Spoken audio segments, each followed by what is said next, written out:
Bienvenue dans le cœur de l'info, il est à 19h à Paris, à la une de l'actualité, les fidèles qui rendent leur dernier hommage au pape François. Dans une dizaine de minutes, le débat consacré au voyage d'Emmanuel Macron à Madagascar. Quels en sont les enjeux? En quoi l'océan Indien est-il stratégique? Pourquoi cette région du monde est-elle convoitée? Dans une dizaine de minutes, le débat.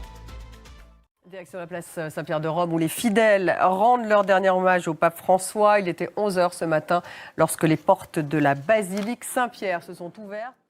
C'est samedi que les obsèques auront lieu. Bien sûr, le monde entier est attendu à Rome, des fidèles mais aussi des dirigeants politiques. La ville se prépare et les hôteliers sont déjà débordés. Claire Vérove.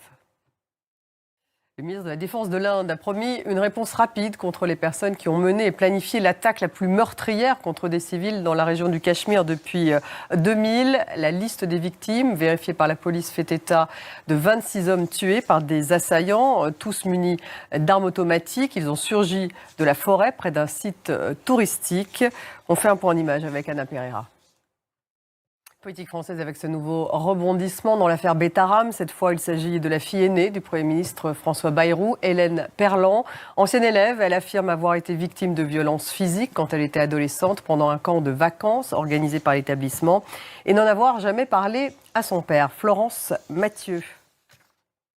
Merci d'avoir suivi. Dans quelques minutes, le débat. Restez avec nous. Un débat qui porte sur l'océan Indien, alors que Emmanuel Macron est en ce moment même à Madagascar. Il a commencé son voyage à Mayotte, puis à La Réunion. En quoi l'océan Indien est-il stratégique? Pourquoi cette région du monde est-elle convoitée? Quelle est la place de la France? C'est tout de suite le débat.